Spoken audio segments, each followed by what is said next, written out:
Good evening, televiewers. You're welcome to this other edition of Prime Hour on My Media Prime.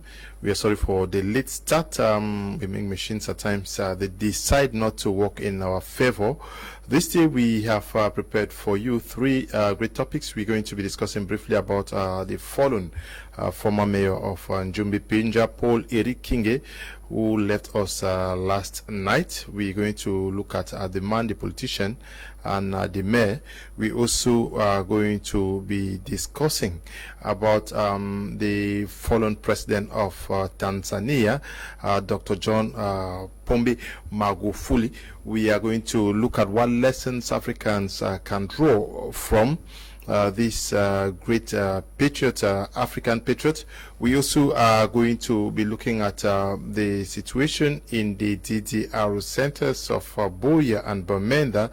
A lot is happening within these two centers with strike actions organized here and there. We find out who is not doing the job and possibly ask the questions whether the ex-combatants are not also exaggerating the agitations. We are looking at these three topics with panelists who are in the house. Two are still on their way because of traffic. They have not joined us, but in the studio with us we have Andrew Natemi Bako, who is already seated. He is a Pan-Africanist. We're glad to have you. Good evening. Good evening, Mr. Kumjonat, and good evening, my other panelists. Good evening to all Cameroonians and all the viewers of My Media Prime. I hope that our analysis and our point of view will be able to share a light in this topic that we are going to be discussing today. Thank you very much. Your first reaction to the demise of the fallen Njumbi Pinja mayor.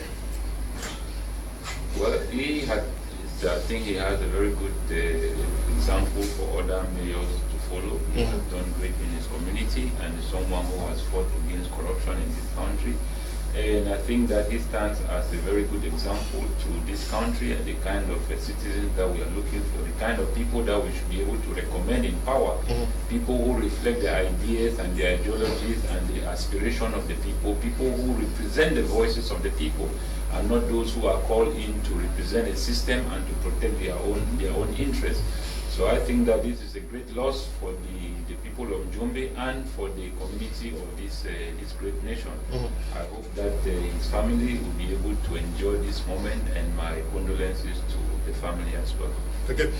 We also in the company of Mr. Yede Jean de Paul, who is the municipal councillor for Douala 3.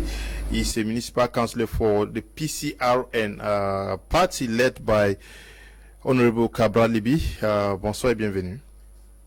Bonsoir et merci pour l'invitation. Il s'agit bien de Yede Vincent de Paul. Vincent de Paul, oui. Okay. Heureux d'être parmi vous. Ok.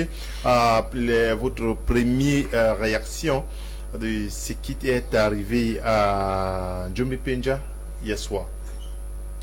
Vraiment, c'est avec une grande consternation que nous avons appris le décès de notre collègue. Vous savez que les maires sont d'abord des conseillers municipaux. Et donc, vraiment, c'est avec une grande consternation, comme je le disais tantôt, que nous avons appris son décès. Surtout que nous n'avons pas été au courant de sa maladie. C'est un homme politique vrai. C'est un combattant de la liberté. Et surtout, c'est un éminent défenseur de la décentralisation qui quitte très tôt la scène politique. Je crois que le Cameroun avait encore besoin de lui pour mener le combat pour la décentralisation, pour que les collectivités territoriales décentralisées puissent avoir le véritable pouvoir pour pouvoir impulser le développement et le bien-être des populations. C'est vraiment dommage qu'il soit parti. We are also in the company of Ndifo Roland, who will be coming in out of the country. Mr. Ndifo, good evening and welcome.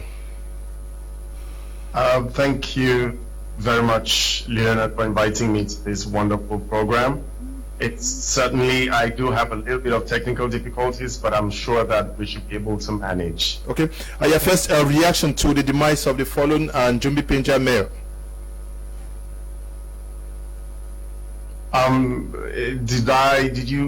My reaction to, to the mayor's demise? Yes. The mayor, Paul Eric Kinge, and I actually had a personal relationship. Okay. He was a great man with a great vision. We used to talk on WhatsApp because he started a TV station which focuses on education for kids, and I work for Africa's leading organization that actually produces content for kids. So he was very passionate about development, and he believed that development started from educating right from the grassroots. So to lose such a great person with such a great vision is a very great loss for the nation, and I really hope that we can kind of rise from this. Yeah, but the man that you know, away from the fact that you were going to engage in a working relationship for his TV stations, but the man and the Njombe Penja municipality, do you think that there are great reasons for the people to mourn and lament because of the vision he had for his people?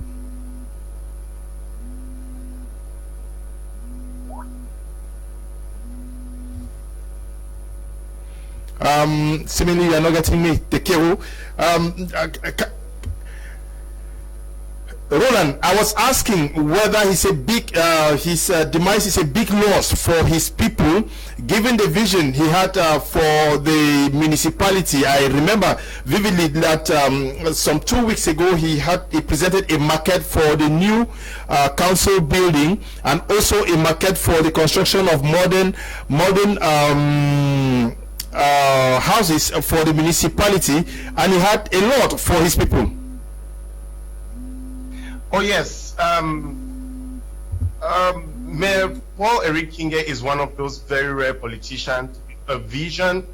I mean, despite the little polemics you find online, he's one of those very rare persons who had a real vision for development. And I would say that we have such persons very rarely in each generation. So this is going to be a very hectic blow for his municipality, most definitely. We know that he has been fighting for the people's rights to development projects, exploitation from certain industries and all. So this is really going to be such a great loss for them. Okay. Yeah. Is it going to be difficult to find somebody with such a charisma? Because I remember that I went to Njombe Penja to do some documentaries there, and the people truly believed in this man, that he was like the savior of the locality. Is it going to be easy to find someone who would actually take his shoes? Mr. Leo, it has always been the challenge of the people of this nation to always get someone who can, how will I put it, who can truly represent the aspiration and the goal and the dreams of the people. So getting a replacement will be a very difficult challenge. It will almost be a miracle. You know, looking at the pandemic period, where every issue right now is being insinuated to how will I put, tied to the COVID-19. So I don't know whether hidden scores are being settled, living in a community where people are resistant to development. People are resistant to change. When you live in this kind of a society with such how will I put it, dynamic mayor, it becomes a very challenging thing, and it makes his job become very difficult, because when you look at all the other mayors around in all other regions, you come to realize that he seemed to be doing what he should be doing, and what the people have, how will I put it, the people have been dreaming to have such a mayor like him in that community. So it's going to be a really huge blow, and a replacement for him, Mr. Liu, like I said, will almost be a miracle, because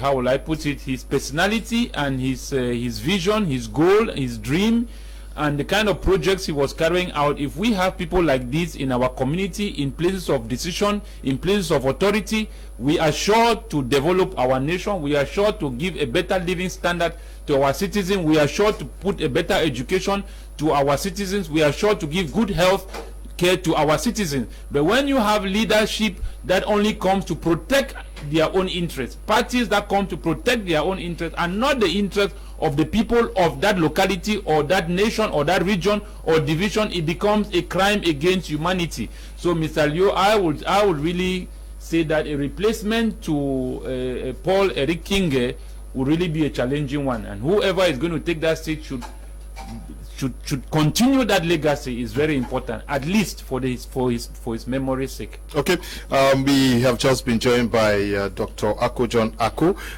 Doctor, we are talking about Paul Eric Kinge, the fallen mayor of Njumbi Pinja, to say that he was that type of mayor who never was afraid of anything. He went beyond his municipality and was ready to confront even a minister, and could take the files of Njumbi Pinja right up to Yaoundé. Yeah, first of all, I would like to express my sincere condolences to the bereaved family, and I think to the entire nation, Cameroon, that we have a citizen, we have a fighter, a soldier that has fallen. And today I don't just want to believe that Cameroonians will think the nation is not mourning, because we were expecting even a statement from the State Department, I mean right from the Presidency of the Republic, regarding such a gentleman. It is not easy within a nation to see us where people denounce government actions, condemned to prison, and later freed for no crime, even though the government is still to compensate him for the judgment passed in his favor.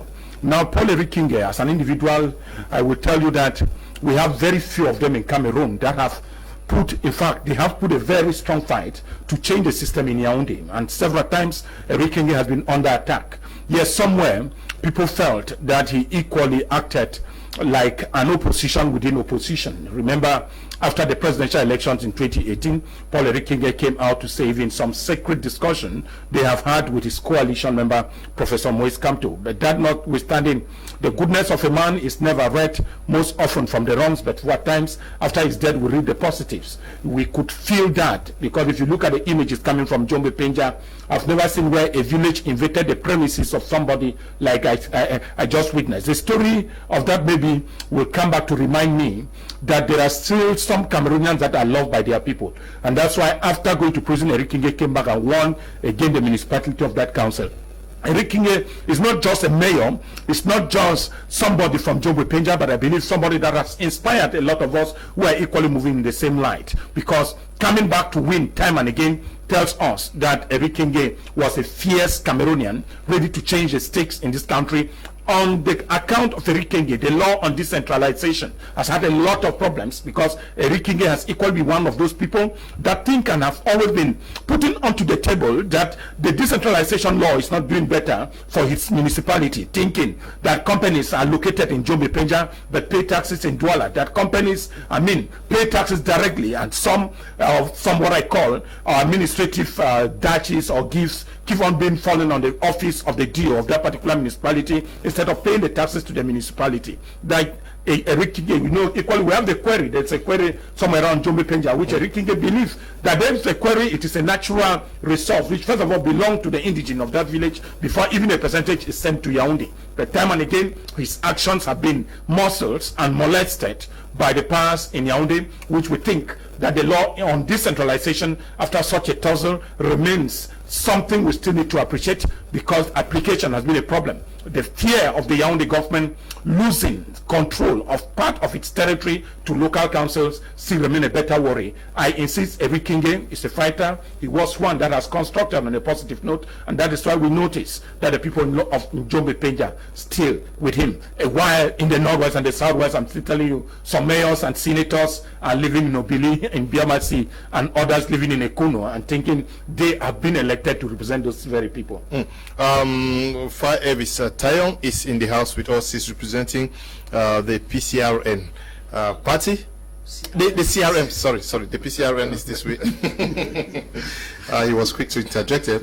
Yes, very quick. The kangaroo man. Yeah. Okay, he's representing the CRM movement led by Professor Maurice Kamto. It's true, it was not too well between your party and Paul Eric Kinge, but we've seen Mamadou Mota paying homage to him. Yeah. Professor Maurice Kamto has done same. To say that he was a fighter and someone who believed in the well-being of his people. Yes, I think my party has a stand on that.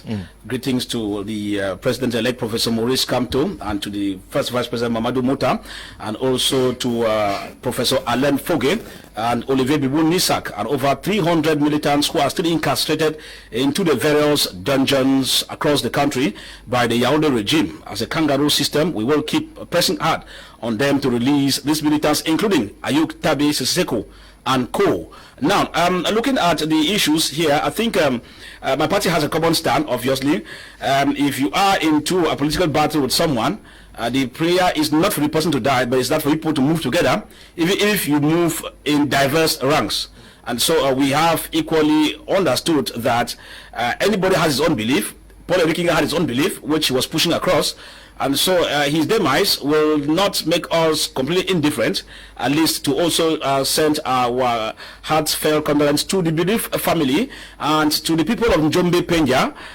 It is hard for us to believe because, you know, the way he passed on was so sudden. It's different from the case where you hear that someone has been sick for long, and then, you know, and at the long run, we get to understand that life is so short, even in the political scene. We will only be saying that we will be trying as much as possible to avoid enemies, and so, but a particular stand of any human being is accepted because it's fundamental human rights, especially as far as democracy is concerned. And so with Paul Erikinga, I think one thing I feel, we feel very bad, and we appreciate what he had been doing despite our diverse ranks with him, is the fact that, like what Dr. Ako just said, is a fight on digitalization. You know, CRM had been the party that had known that this aspect of digitalization was a sham.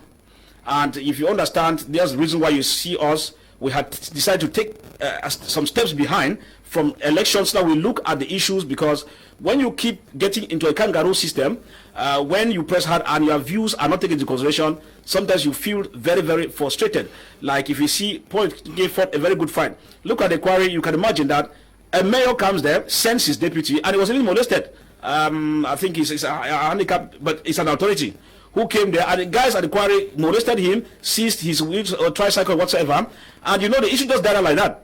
We thought we were in a system that is not kangaroo, just touching a mayor for that matter, because deputy mayor is a mayor sent by the mayor, so he's equally a mayor. If you could treat that kind of person like that, it means that you can treat him in the mayor. So unfortunately, the issue just went down like that, and you know, the company got no sanctions and things like that. So because of the sham on the digitalization, well, Paul Erikinga struggled all he could to put that in place. But you know, like one man crying in the desert, the effects were very minimal. That's why we had believed that if we're together as a family and as a bigger political nucleus, we think that it would have been much more evident for us to fight the kangaroo system. But then we will fight Yaoundé till death do us part. Okay. Alikwa, good evening to you, Solomon Fomuso, El Jude Young, Brian Cypren, good evening to Awuru Rumarik Ako, Mbu Bate, Epi Denis Ebongash, and to you, Vise Linus, and to you, Deaconess Nge, watching us from the United States of America. Good evening to you. Est-ce que Paul Erikinga a aussi impulsé cet esprit au maire de ne plus avoir peur, parce que il a eu le courage d'affronter même des ministres pour leur dire que non, ça ne peut pas se passer comme ça chez moi. Mais vous savez, c'était une grosse personnalité. Paul Erikinga, c'est quelqu'un que j'ai connu au lycée de Balmao. Okay. Et depuis le lycée, déjà, il tenait tête à l'administration. Parce que je me rappelle, à cette époque-là, il avait souhaité être le président de la coopérative du lycée de Balmao. Et là, il avait tenu tête aux enseignants. Donc, c'est quelqu'un qui a grandi avec ses convictions. Vraiment, c'est une très forte personnalité.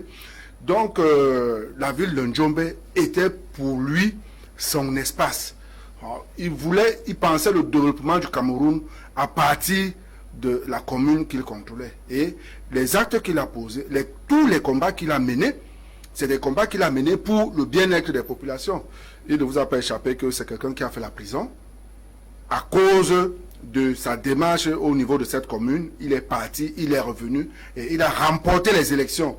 Et à peine venu, il a posé un certain nombre d'actes au profit des populations de Njombe Pinda. Les images sont passées où on nous montrait qu'il a électrifié les grandes rues de cette ville-là. Il a fait des fourrages pour les populations. Il était en train de construire un marché. Il était en train de lancer l'hôtel de ville dont vous parlez là tout à l'heure. Donc il avait un combat vraiment pour le bien-être des populations et il n'a pas hésité justement, comme vous le disiez, à combattre même les ministres, à combattre toute l'administration entière parce qu'il était convaincu que, et d'ailleurs il prenait le président de la République comme référence en matière de désir de décentralisation et il estimait que c'est ses collaborateurs qui freinaient et qui ne voulaient pas que cette décentralisation-là soit effective. Donc il a mené ce combat avec conviction et vraiment c'est les populations de Ndjoubé Pendja qui vont en partie et il ne s'est pas limité là. Je regardais encore l'une de ses vidéos aujourd'hui où il disait que en fait pour combattre cette invasion des médias qui entraîne la déviance de nos enfants aujourd'hui, il a tout fait pour mettre sur pied une chaîne de télévision qui s'occupait de l'éducation des enfants. Il a saisi cette occasion de la Covid-19 où les enfants ne pouvaient plus tous aller à l'école pour créer cette chaîne-là qui faisait l'enseignement à distance. Et il a eu un personnel, il a recruté et cette chaîne-là était à vocation panafricaniste. C'est-à-dire que ce n'est pas seulement les Camerounais qui prenaient les cours là, mais tous les Africains avaient la possibilité de prendre des cours. Donc c'est quelqu'un qui est allé au-delà de sa circonscription. Et sur la scène politique nationale, il est difficile de voir des gens vrais. Il est difficile de voir des gens avec des convictions. Des gens qui sont capables de se retracter lorsqu'ils estiment qu'ils ne sont plus en accord avec les engagements qu'ils ont pris. Des gens qui sont capables de s'excuser publiquement et de reconnaître qu'ils ont commis des erreurs. Paul Éric King l'a fait. Et en plus, ce qui est rare au niveau des communes, il était solidaire. À chaque fois qu'un maire était menacé dans sa circonscription, il faisait toujours une sortie. Il exigeait d'ailleurs que les maires soient solidaires. Paul Éric King, lors de la dernière sortie du préfet du Vouri contre le maire de Douala Ier, il a fait une sortie pour dire que lui, à la place du maire de Douala Ier, il n'aurait pas cédé aux injonctions du préfet. Et on a comme l'impression que le maire de Douala Ier l'a suivi parce que le maire de Douala Ier n'a pas cédé aux injonctions du préfet et a effectivement arrêté les cours dans les écoles communales. Il a fait désinfecter et c'est après une semaine que les cours ont repris. Donc je crois que c'est quelqu'un qui a vraiment impacté sur la scène. Aucun homme politique du Cameroun ne peut dire qu'il a été indifférent au passage de Paul Éric King. Mais comme je le disais encore, il part un peu plus tôt en laissant le combat de la décentralisation. Il n'y aura plus de fervents défenseurs de la décentralisation comme il avait été.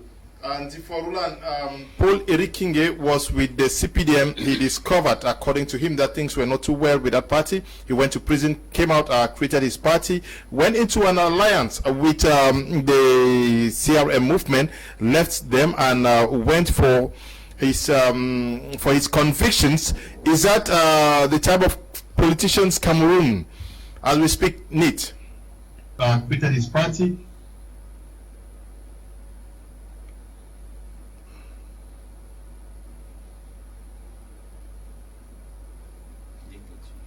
Ndifo, are you getting us?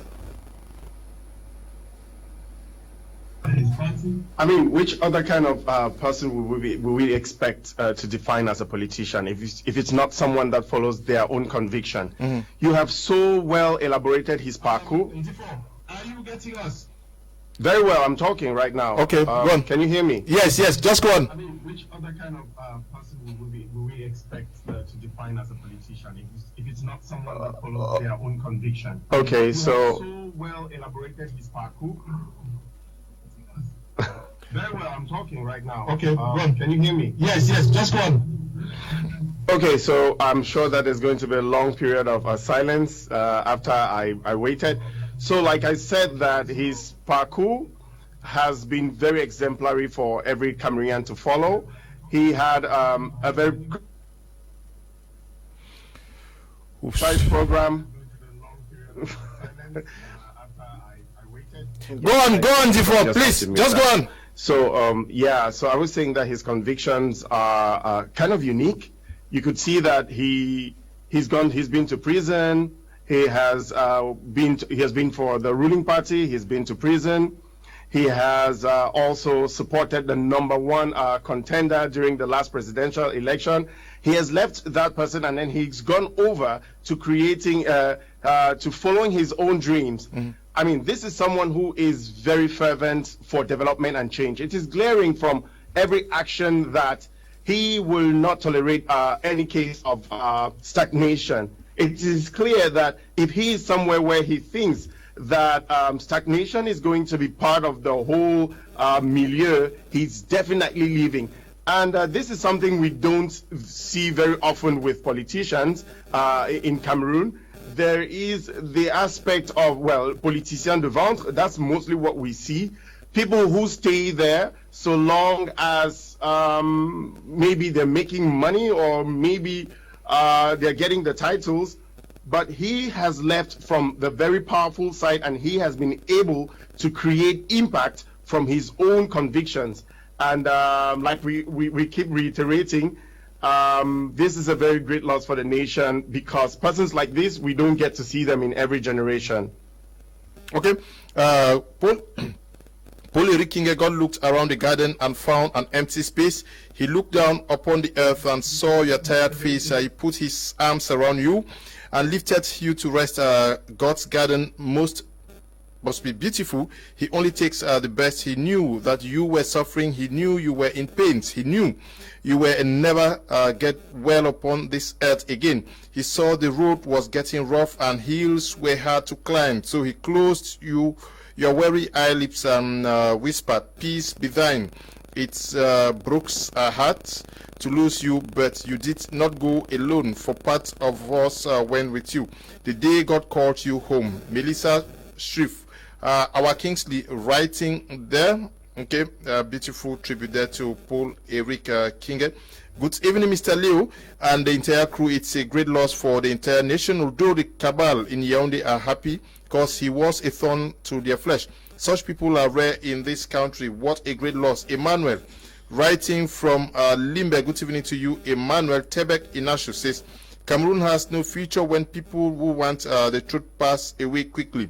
Like this Mayor Paul has gone to join Charles Ateba Iyene. This is one of the rare politicians who was pushed by the people to join politics so that he could help them properly. God protect those who are still alive. Okay, we are going to be moving on to our second topic, which has to do with the fallen, another fallen true African son, the former Tanzanian president, Dr. John Pombe Magufuli is no longer news for Africans. We are going to be discussing about him very briefly. I start with you, Andrew Natemi Bako. This president had lots and lots of fight with the West. Mr. Liu, it's very challenging when you live in a nation or in a community where people do not acknowledge what is correct, what is of good value, morality, integrity, and how will I put it, and honor. We live in a society where we applaud people for living a very corruptible life. We applaud people for living in corruption. We give honor to those who do not deserve it. And those that deserve honor, we do not give them honor. That is the kind of society we live in, whereby you live in a place where you see you have the interest for your nation, you have the interest for your people, but you are not giving the full autonomy to do what you want to do.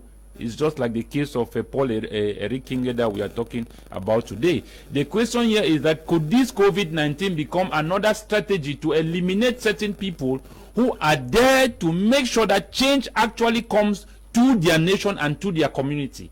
This is the kind of question that we need to ask, because we have seen many cases of people who had COVID and came out of the COVID. Why is it that very strategic people who mean a lot to their nation and their community, when they seem purportedly to be having COVID, they seem to die off of the COVID? Could we say there is something behind their passing away? Because, Mr. Leo, if you look at from 2015, when he came into power, his background history. This is somebody who knows what hardship is. This is somebody who has suffered as a peasant, as a headman. This is somebody who has lived in the ghetto, come from a very poor background where his father was just a mere peasant farmer. Is somebody who had the heart of the people, somebody who knew what was good for his nation. When he came into power, he made sure that school became free at a certain level in secondary school. People will not pay school fees. People had a good medical facility and access to medical health. Build roads, highways, expand industries, and make sure that tax in the country killed down corruption in the former administration, Mr. Liu. This is somebody who will go into the government administration, meet and find workers that are not on seat on that day, make sure they are sanctioned. Ghost workers, almost 30,000 ghost workers in Tanzania, Mr. Liu. This man was able to kill down all these corrupted administrators and make sure that Tanzania was a country that people from that nation could have a vision, could see their lives in the future in their own country. This is the kind of leaders, Mr. Liu, we continue to cry for, and we continue to pray that God should have extended them to see that their nation or their community was able to emerge. But such people like this, Mr. Liu, who come in as individuals to fight against corrupted systems, because these are systems that have been built, and goodwill people come in and realize that they are systems that are designed to prevent changes and to hinder development and to expand corruption. So Mr. Liu, his passing away is a very questionable one that Africans need to find out what really happened to Magufuli, because it does not end to the level of the COVID-19 with the insinuation that he turned down the COVID-19, Mr. Liu, in all his capacity as JJ Rawlings in Ghana also passed on thanks to COVID-19. To add to the list of that's exactly what I'm saying. That is another great president in Ghana who had served that nation. So that's exactly what I'm saying. And as a chemist, Mr. Liu, he had an opinion to his own personal decision concerning the COVID. Yes, so that's just my opinion for now. Yeah, Dr. John Aku, you see an entire nation mourning a man who has impacted their lives and had a lot to give to that nation. To say that African presidents, rare to see an African president pass on, and you see the manner of wailing of the citizens of that nation. To say that what also matters is the way you are remembered after quitting the stage. Yeah, I believe I was on one platform when I wrote and somebody commented, then stop mixing, stop mingling within colonial politics that were decided without your presence. Okay. And so that is why to some people President Bombe Magufuli ended his life. But I told the people that it is not how long that we live on earth, but what life we impacted while we were alive is what matters. And that President Bombe Magufuli did not just inspire Tanzanians. I'm telling you that there was this concept of the Magufulification of Africa. This is a concept that had been developed since when Magufuli took over power in Tanzania, and how he did it is what no other person could understand, that within 5 years he was capable of winning the trust of his people. He was capable of carrying on projects that nobody has ever done in Tanzania. We are talking of Air Tanzania, that is now among one of the airlines company in Africa. It is not only so, President Magufuli stopped its ministers not to move abroad, and that Tanzania could do it without necessarily taking loans from the foreign nation. Remember, there was a controversy that the European Union equally gave series of billions to Tanzania to fight COVID-19, and the president said there is no COVID-19 in my country. He was the very first person that said COVID should be a scam, and that he has taken blood from different animals, birds, goats, and others, proved negative for COVID. So to him, COVID was an international scam. But then, could we still make it? Has he written his name in the books of African heroes? I will tell you that gladly. After the life of somebody whom I respect very much, Nelson Mandela, I believe we still had some people that were coming up. But then, as I said, Jesus Christ did not need to live for 100 years for the whole world to read his Bible for more than 2,000 years. So which means there is a need for Africans to work for the interests of Africans. When you go back to the history as said by Ibako, you realize that Magufuli has a peasant lifestyle, and these are the type of people we call. Just around us, you will imagine that those who support development in our indigenous villages, you'll be surprised that those people hopefully develop from the village, and that those who are not in the village feel like there is no need to develop a village. They always have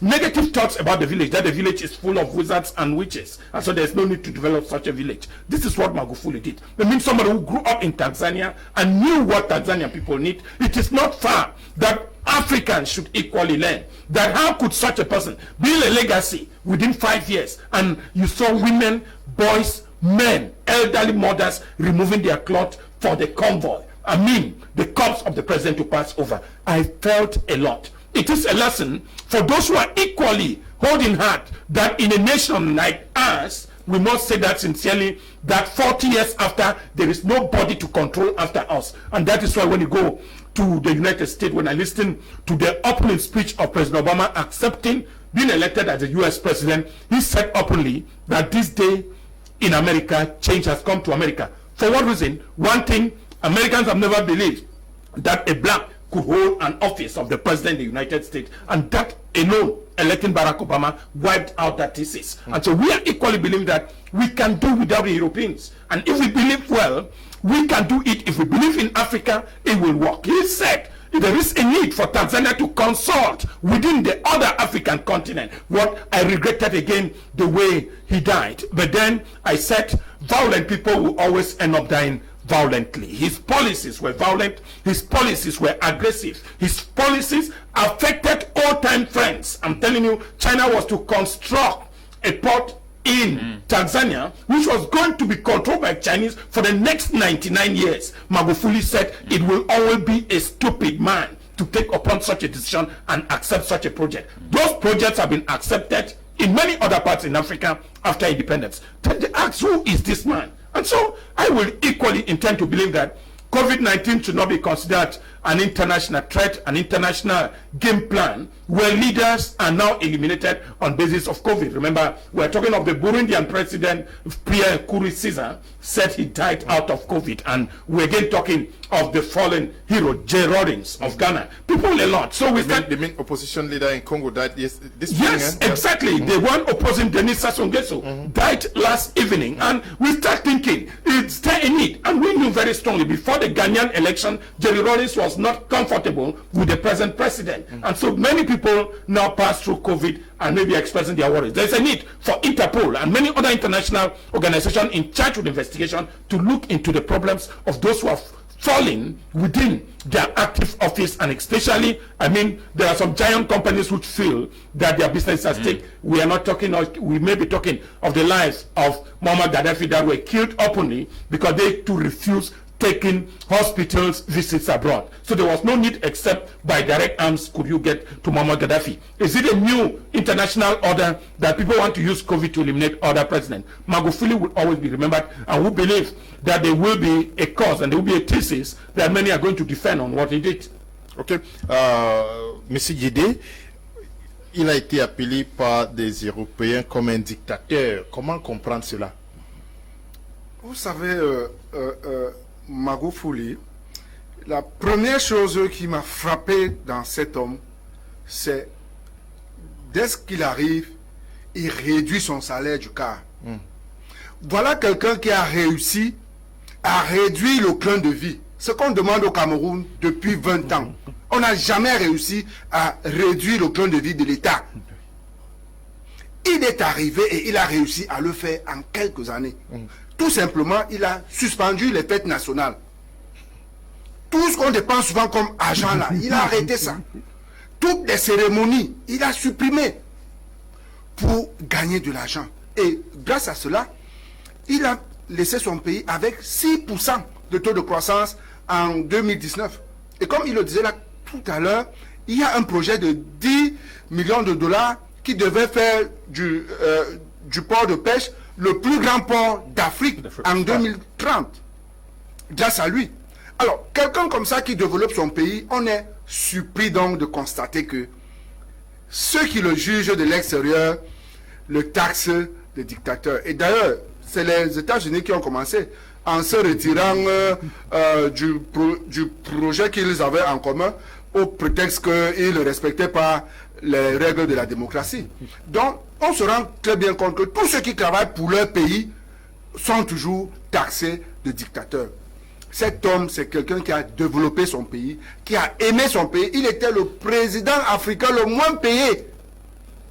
Il n'avait que 4 000 $ de salaire. Le président africain le moins payé. Tous les autres présidents africains sont plus payés que lui. Mais lui, il a accepté cela et il s'est mis à travailler pour son pays. Donc, quand on le taxe aujourd'hui de dictateur, on comprend très bien que le dictateur, c'est celui qui n'est pas soumis. Le dictateur, c'est celui qui n'obéit pas aux injonctions de la communauté internationale.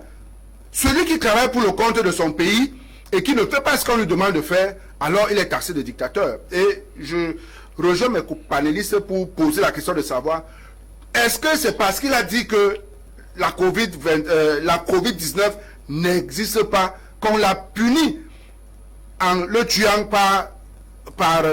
en lui oculant cette maladie-là? Parce qu'on ne comprend pas. Pour quelqu'un qui a démontré par des expériences simples que les tests étaient faux, tout ce qu'on disait sur le Covid était faux dans son pays et que le pays pouvait vivre normalement, c'est lui qui meurt et de Covid. Comment est-ce qu'un chef de l'État peut mourir de Covid? Alors que tous les moyens sont mis pour que lui, il ne puisse pas mourir de maladie.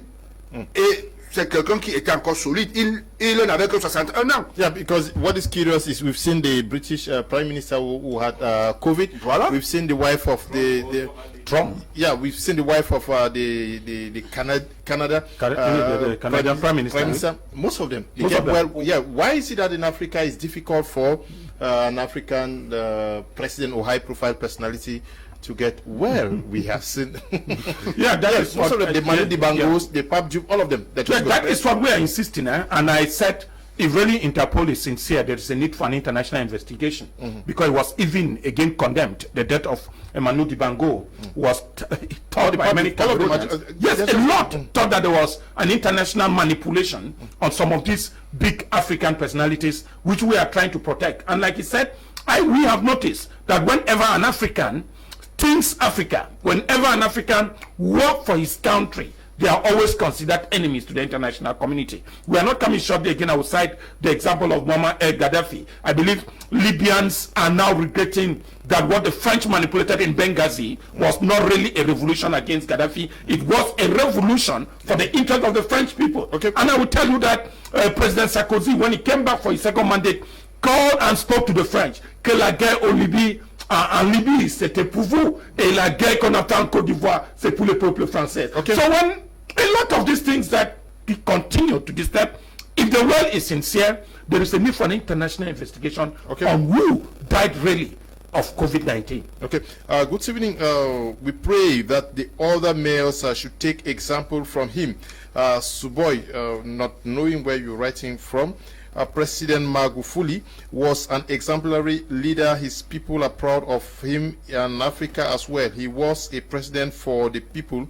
Ahmed Umar, writing from the United Arab Emirates. Hello, I'm writing from Limbe. My name is John Angumba Itwe. How many mayors have Cameroonians lost in the shortest of time in the name of COVID? Please, Cameroonians should not be fooled again. Because we already know the truth. Rudanimboa of Limbe City Council died. They said it was COVID. Puli Rikinge, another fallen hero, etc. And many more that I have not cited. The foolish new world order cited by the West has injected the minds of Africans. Okay. Robert writing there. Pakum. Death of Tanzanian President and Eric Kinge are so touching. Rip great men. Mr. Mabison writing there. This one says the volume has gone off. Mr. Liu, tell the technicians to check. Emmanuel is writing from Limbe. Good evening to you. Atamaya Jean-Claude says, good evening, Mr. Kuhlman, to all the panelists on board. The panelists of today are the perfect match for the topics of today. My heartfelt condolences to the population of Njombe Pinja for the demise of the mayor. The issue at the DDR shows mismanagement, misappropriation, and embezzlement of funds until Konak does his job. The situation will remain the same. Also, the director should be sacked and until the government becomes problem solvers, seekers than problem avoiders. Things will remain The same Jean-Claude Atamaya writing from Cyprus. Very good evening to you. This one says, good evening, Mr. Liu. I love your program. I just want to say that Africa is losing great leaders. We don't know how Africa is going to move forward without people like them. It's okay. It's Tebi is writing from Bonaberi. The kangaroo man, this is a president who stopped foreign trips for public servants. Is this what we should also notice with other African countries? You see, with Magufuli, there's a lot we have to learn, which for especially French-speaking African countries, they will not learn, because they are naturally stubborn, and they have their way working for their colonial masters, who have caged their brain, bring them the kind of education which makes them to reason only as inferior persons, while giving all they have for their colonial masters. It is a worry. Now, if you look at Magufuli, you discover that we have every reason to regret this kind of person we are missing in our midst. You see somebody who cuts down the ministerial positions. I remember this guy who was in the Dar es Salaam, and one time discovered a hospital that was poorly equipped, and the beds were broken and everything was down. And on the spot, he sacked the entire hospital team and brought in a new one. And of course, he gave them 15 days for that hospital to be rehabilitated. Mr. Liu, I tell you, before that 15 days, everything was in order. You could imagine. And this is a man who is sick, who did not bother going to Europe, but was in Africa for his treatment, even when he was not feeling very okay. Other African presidents, here the one of Congo, he died in a medical plane and rode to France. You can imagine, on the way to France. So when I tell you we have a kangaroo system, now you realize that we had a situation whereby we had a rumor some years back in Cameroon. I saw the way people got drunk on a rumor. Then begin to ask yourself, in comparative wise, Cameroon and Tanzania is day and night, because the wailing was uncontrollable. The way people cried, women removing their loincloth, just as my brother said, to put on the ground for the comfort to pass on it. It tells you that there is a degree of leadership which is that of serving the people, and not that of dictating to the people, as we have in the kangaroo system in Yaoundé. I tell you that I don't know if those in Yaoundé are watching us.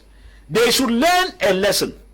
Whether you are a minister, you put somebody here, small chef de service, he start telling you how he's boss already. He start bossing over you and giving you about others while he's in the beer parlor drinking, and he wants you to work. But this is somebody who leads by example, reducing his salary. You could imagine what it means. So if we look at it, there is every reason for us. If you want to look, I'm sorry, I'm still among those who are mourning Magufuli till today, that somebody dies. I don't even know him physically, but I feel the pain, and I have kangaroo leaders and sub leaders around me that I see them, and they don't even mean anything to me, because I see them not working for the interests of these people in Cameroon. So at the end of it, I keep asking this question: God, where did we go wrong? Why can you not give us leaders like Magufuli? Why can you not give us officials like these ones that are going? God, where did we go wrong? If we have committed any sin so far, God, tell us, let us repent with immediate effect, because the suffering is really abnormal. This is somebody who went to church, plate drop in church, God forbid. God is on the throne, and after that, collected offering. We have leaders that we don't even see them. We only see them when they are coming with fleas and convoys, with brutal soldiers, willing to hit anybody who even just wants to look at them to even greet. Is that the kind of system? So Magufuli has given us a lot of example. I remember how he cut down convoys. Take a look at it. We have another one time, one of our leaders is in prison even, who was one time Minister of Defense. The convoy he had even, just when he is coming, you will take about 1 hour before you see the convoy getting finished. You start asking ourselves, where are we? We almost have what we call per diem meetings every day, hopeless meetings in Cameroon, but you will not have those hopeless meetings in Tanzania, because at each time you have a meeting, there is something to come out of it. So at the end of the whole show, I don't know whether Cameroonians to have been cursed, that we fold our arms and see people take us hostage, and they are recycling day in, day out. This is somebody just for one mandate, And this is someone who was saying that he will not go in again. This period of time, people were wanting him to go in for another mandate. Where did we go wrong in the situation whereby people are not even asking people's opinion? They force themselves into power and lie that it is election. They lie that they were put in place by the people. God. All right, oh. Okay, God knows the end from the beginning, and certainly has a very great plan for Cameroon and all of us. And for Roland, you are going to come in there for the fallen president of Tanzania. He rejected loans from China and did a lot to refuse going out for foreign trips. He did everything possible to work for his nation and worked so hard for Africans to work for Africa. He rejected loans from China to refuse going out for foreign trips. He did everything possible to work for his nation and worked so hard for Africans to. Thank you very much, Leo. I think that even if Jesus Christ were to come right now, we will still reject him. We think we are ready, and we think we can identify them, but we're just not ready, because no matter what we do, the manipulation still comes and takes away everything. Gaddafi of Libya, President Muammar Gaddafi, left the same way, and it's only later that we notice what he was doing, and it's just unfortunate it's too late. So let me just, I know this is not about COVID, this whole program is not about COVID, but it's very important to just mention a few facts, okay, because this will help clarify certain things. 99.8% is the number, the percentage that gets healed or that gets well after having contracted the virus. 99.8%, which means it is only 0.2%. Now, in February 2020, Professor Didier Raoult came up with the protocol. He mentioned the protocol that was zinc and hydroxychloroquine. He mentioned this protocol as cure to the COVID-19. And then I believe just at that same time, Dr. Magufuli, president of Tanzania, a little skeptical, sent pawpaw sample, goat sample to the laboratory. And all of this came out positive. Now, when Professor Didier Raoult had even mentioned this protocol, the first thing that happened, imagine the whole world is in crisis, and then someone comes with a probable cure.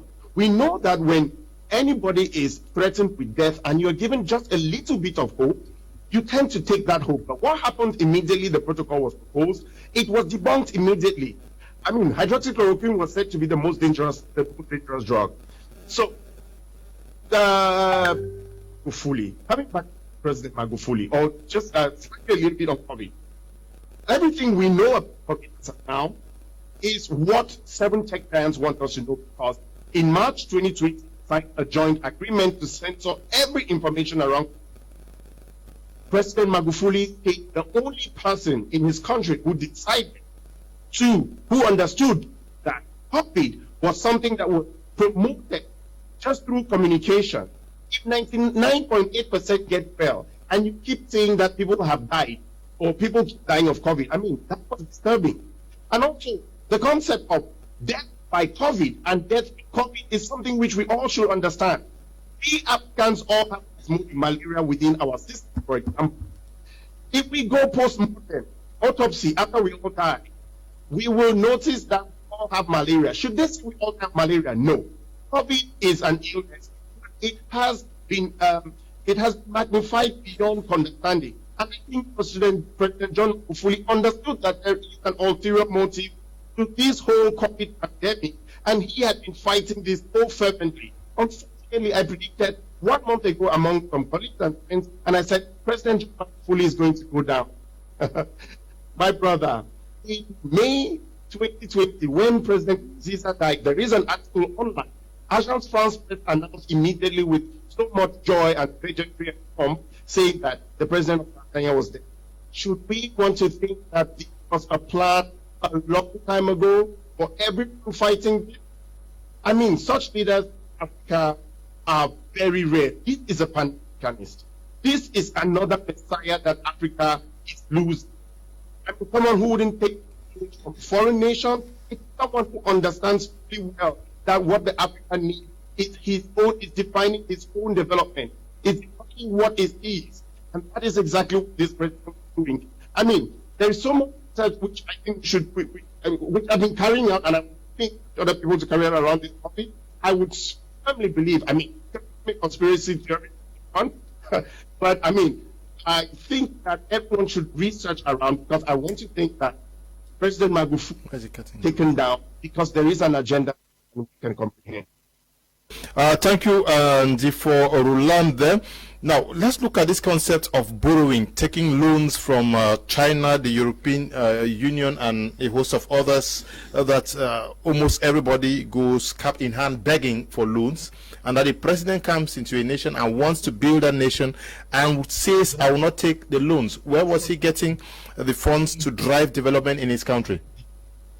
Well, Mr. Liu, you know, the concept of loans, I mean, aid to Africa has always been ever since way back when they gained their independence, so to say. So they made the African countries become dependent to their colonialists or to their colonial masters or the West. That was the system in which they kept the African nation in abject poverty. So they made it in such a way that, a clear example, permit me to say this, just take a look at what happened to the former governor at Delta Niger in Nigeria, who has been jailed in Nigeria in UK for 13 years for money laundering over $250 million.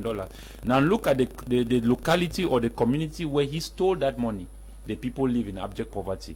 If you look at areas in Africa where we have resources like timbers and many other natural resources that are living there going to the West, those areas are very undeveloped. So it is the idea that where you breed or where you make your harvest or where you have your mine, where you gold out your milk and your way of living, keep those people in abject poverty. And that is the concept of Africa when Africa gained its independence. When Magufuli came into power, Mr. Liu, in 2015, the first thing he did was to abolish the Independence Day, where they celebrated it. For over 54 years, the people of Tanzania no longer celebrated Independence Day. Why? Because Magufuli had the concept that the West could not tell the African nations when they got their independence. If you keep celebrating your Independence Day, that simply tells you that they are still your colonial masters. So he removed that away from the mindset of the people of that nation, and that's why they don't celebrate Independence Day after 54 years. Now, coming back to the loan, Mr. Liu, when the West, like I said, when the West had grabbed over Africa, they came in with loans. America put a loan of about $100 billion on the table. When China counseled the loan, Europe owed China, he counseled that loan. China now gave access, Europe gave access to China to enter Africa, to exploit Africa as a compensation of the loan which they had counseled put it that way, to Europe, because you had America owing China, which is the highest indebted country to China, of about $1.3 trillion. Coming to Europe, China counseled that debt in the concept that they were going to enter into Africa and take hold of Africa through other kinds of investment, which are called neo-colonialism. Because, take example today in Cameroon, Cameroonians no longer can grow their own fish.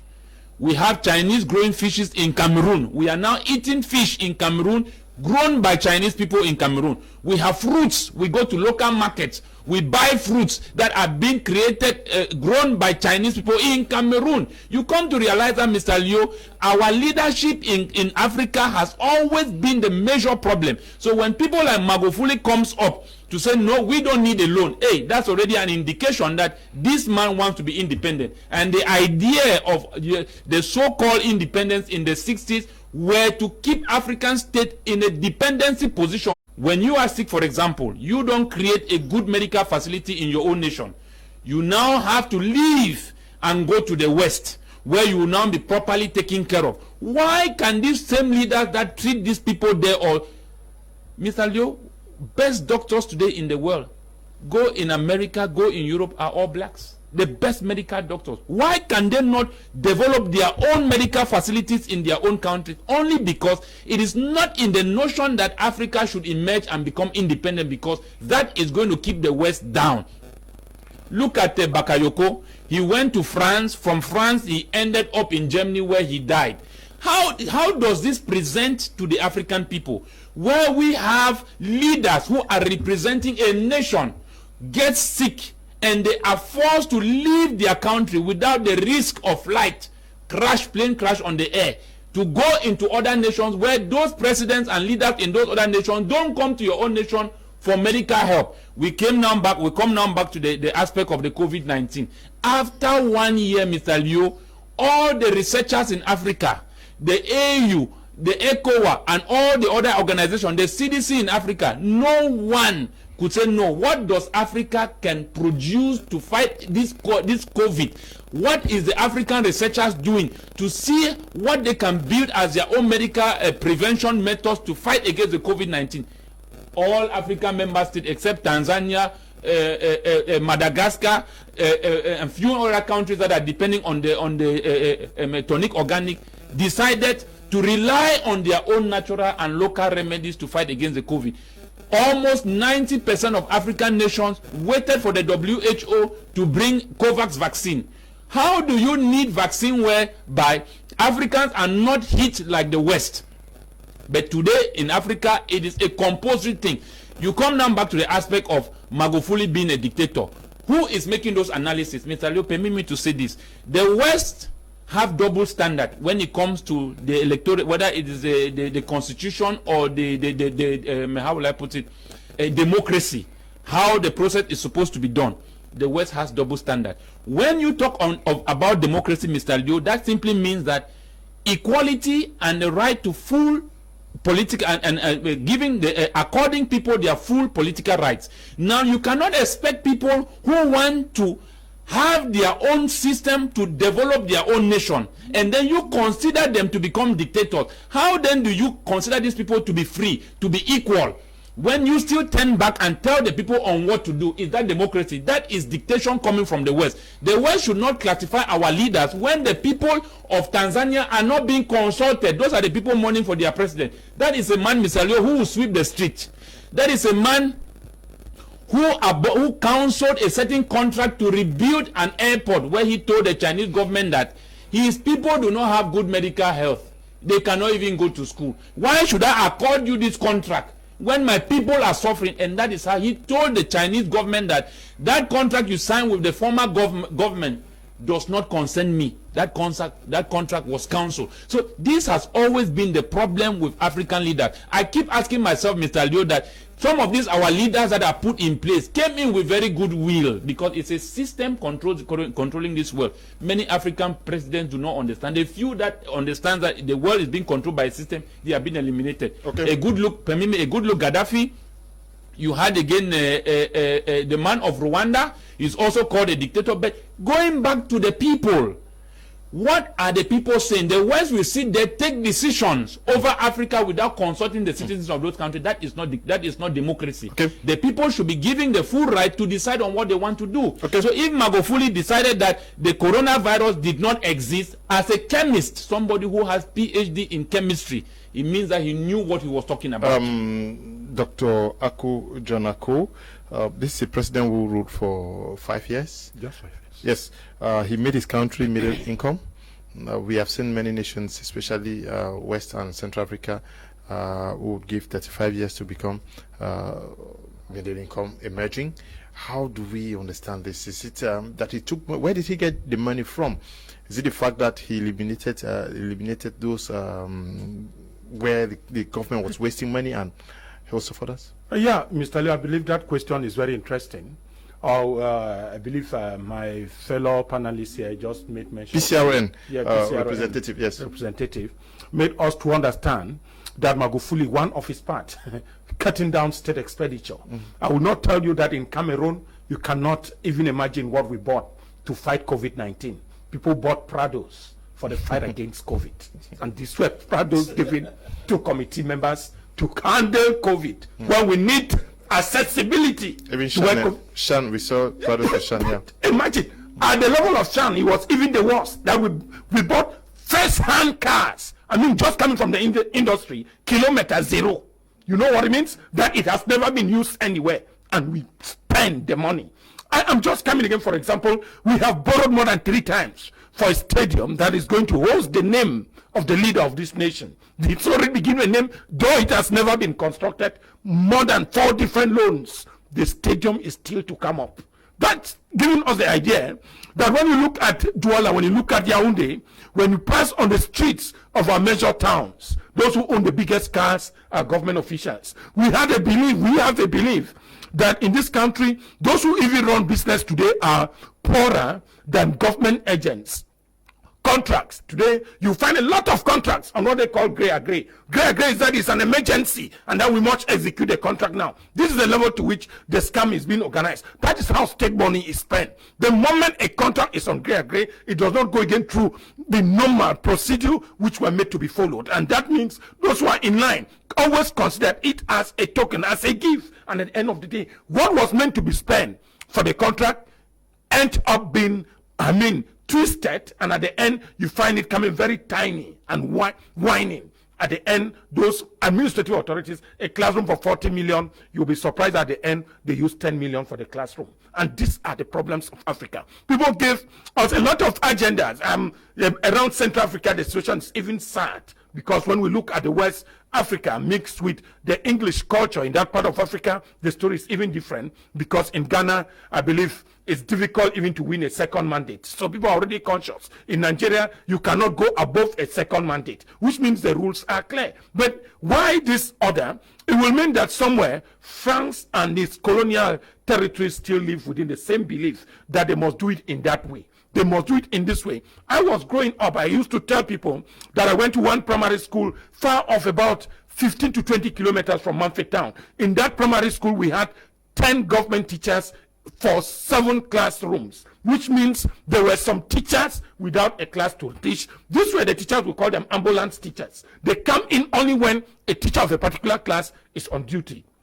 The headmaster of that school had 2 cars. This was a Peugeot 405, and you can imagine at the time, and a Range Rover. I used to doubt what quality education we had at the time, and today the situation become different, where if the teacher salary has been slimmed off, but budget is not slimming. There have never been a year they have voted a lesser budget in Cameroon than they did the previous year. And we ask, where is the budget going to? If we can't see it present in our school, if we can't see it present in the hospitals, we can't see it present on the roads. When you go to a town like Douala, for a road to be given, it's like some people need to negotiate, then give personal agreement over the contract before a street is started. It is really shocking. Magufuli, it is an inspiration that Africa can do without loans. The concept of loans, which was spoken in the past by Ebako, you will imagine that it was just a means to tell us that we have given you political independence, but economic independence remains with us. And so it is only through loan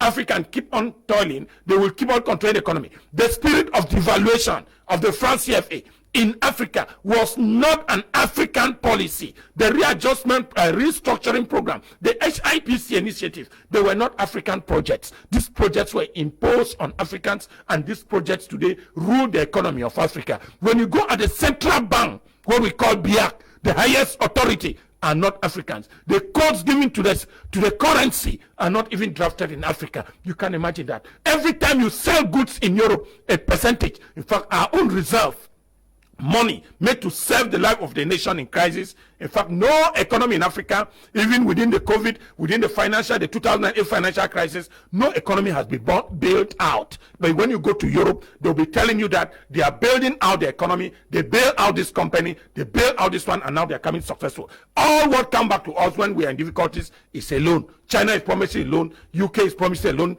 At the end, how much have we paid? How much is left? How much are we still to pay? Even those who borrowing the loan don't even know the figures. There is a need to cut down public expenditure, because when you look at it, a country should not be developed from administrative or government expenditure. A government can only do so with a strong private sector. Yes, he banned government officials from foreign trips and abolished their tax exemptions.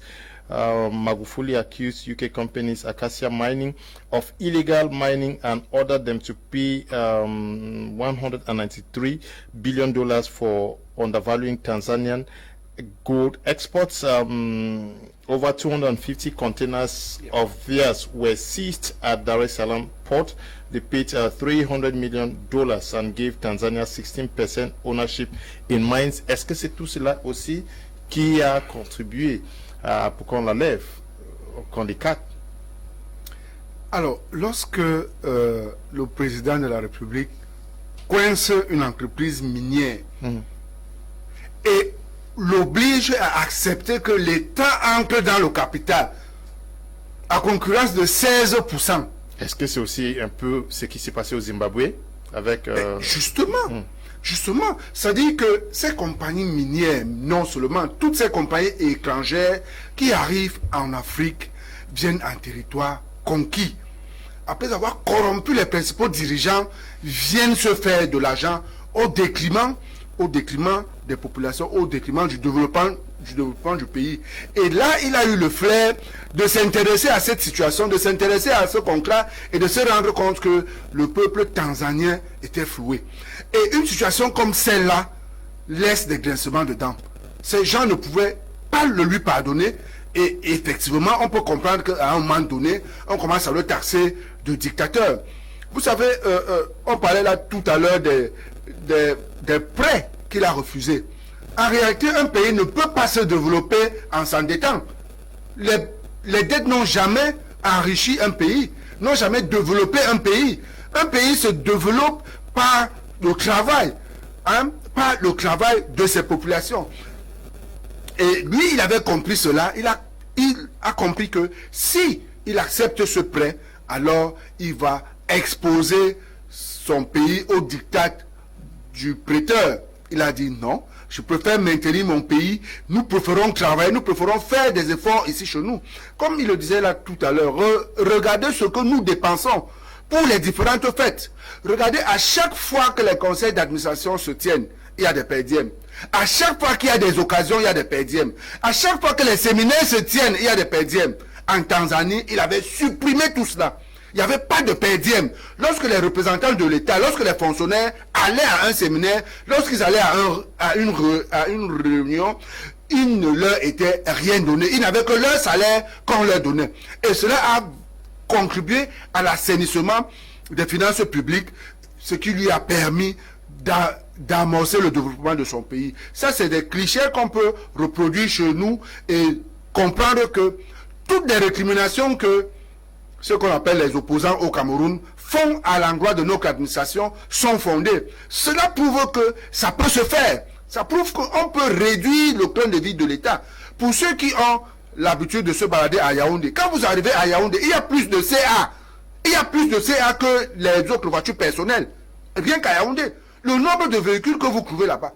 Lorsqu'on demande de réduire le train de vie de l'État, jusqu'à présent, ça semble être une mission impossible. C'est comme si on demandait de la mer à boire. Mais ici, on se rend bien compte que voilà quelqu'un qui est arrivé, qui a commencé par l'exemplarité, il a diminué son propre salaire et il a mis tous les gouvernants au pas. Il est revenu sur les basiques pour que la population puisse trouver son compte. Et c'est quelqu'un qui était proche des populations et qui ne menait que des projets qui profitaient directement aux populations. Donc, lorsqu'on regarde tout ceci, on souhaite seulement que vraiment la vice-présidente, qui également est son produit, hein, il a fait un bon casting en choisissant une vice-présidente, que vraiment la vice-présidente qui a pris le relais continue dans la voie qu'il a tracée. Il n'a fait que 5 mois, elle a encore 4 ans et demi qu'elle essaye de travailler pour faire en sorte que ce pays continue dans la voie du développement. Comme je le disais tantôt, le pays était il y a 6% de points de croissance. Que cela puisse tout simplement continuer. The kangaroo man, this is a president who did a mandate and was already telling the world that he was going to step aside. It took a parliament to force him to stand in. Does this also tell most African leaders and world leaders that you should give yourself a fixed mandates, targets, and objectives to meet, after which you should stand down for others to rule. Yes, you know that the characteristic of any good governance is the ability for leadership to change hands. That is one of the main characteristics of good governance. The moment you have one person who sits on for 40 years, 50 years, there's a problem already. Because at one point in time, the fact that you are in a particular position for long, you get to your optimum, whereby the utility now drops and you can no longer deliver as expected. That's the situation where we find ourselves, like in a kangaroo system, like the Yaoundé regime. And so we have been saying all the time that if you look at somebody who does not want to go. Now, look at Magufuli. He made it clear that he will not want to go in. Now, look at it. The parliament that sat and was forcing him to go was not the kind of manipulation we have here. When you come to French-speaking African countries, the leaders will tell you that we will not go. Then at the end, they will send some of their sycophants who will come and make small noise and they say, I never wanted to go, but the people forced me to. We know all those are games. Anything concerning leadership, if you put French-speaking African countries as an example, you have failed. Because they are the worst in governance, worst in democracy, the highest in dictatorship. I said sometimes that if you have even for a leader and you are even delivering the goods, sometimes people will not overhave that interest of whether you are supposed to be there or not. But the moment you have as prerogative to serve the people and you are instead leading them or you are instead dictating to them, it becomes a worry. Because at the end of it, what is the essence of having long-term presidents who don't want to lead power when people are suffering? Look at the simplicity nature of Magufuli. You realize that this is somebody, we even saw he himself moving to areas. That is the aspect of what they call availability, which is another influential aspect in governance. You cannot be governing in space. Cameroon is an example of governing in space. You have what they call absentee landlords, and you call those ones leadership, and they say, nous sommes dans un état de droit, état de démocratie. Quel état de démocratie? When I will tell you that I have never seen President Pobia. How do you call that? That kind of story. They go to Yaoundé. How do you call that? If you say go to Yaoundé, do you think it is going to Yaoundé that you will see him? It's another ball game. If you manage to go to 20 May, you will surely be seeing him at far because the entourage around him, only the entourage around him is already budget on his own. But you could not find out with Magufuli because there were times he will come to the market. Now look at it, Mr. Leo. A good leader produces good products. A good leader produces good products. A worst dictatorial leader produces satanic products. Look at an image of the year. That while the women in Dar es Salaam were crying, there was a cripple there who was also lamenting because he wanted to see the president even at a distance. And a man in uniform moves towards that cripple, carries him, break all the barriers and move to the coffin where Magufuli was to show him that this is the president I want to see. In Cameroon here, even if you are disabled, the bee will even kick you from here and forget that you are disabled. These are the kind of elitist demonic forces we have, different from an exemplary one. I say exemplary one. A simplicity nature. Don't worry, I take responsibility. Don't be afraid, Mr. Leo. I take responsibility because if we don't call this spade a spade with comparative analysis, we'll not be able to come out of it. That military is out to protect people. This is an example in Tanzania. Imagine how many people were itching to see President the cops. And a military man moves to a cripple to take him to see the cops. You can't find that in Cameroon. You were telling me to go to Yaoundé.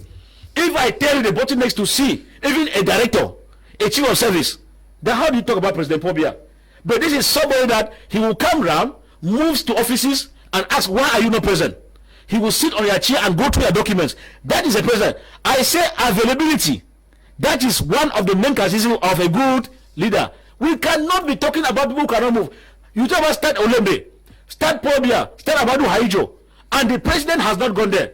You talk about crisis in Northwest Southwest. The president has never moved to those areas. But Magufuli, if this crisis, Magufuli was in Cameroon, and Magufuli crisis was there, he would have gone to Furawa, where the Fulanis and the villagers are currently at Daga doors now. Magufuli would have gone to Furawa. He would have gone to Ngremenduka. He would have gone to Mayochana. Magufuli not sending a minister or a GO to go and represent you. This is what we call governance and witchcraft in broader light in the case of French-speaking African countries, as opposed to what we find here in Tanzania. So I think that what we are saying here, Mr. Leo, this program is very good.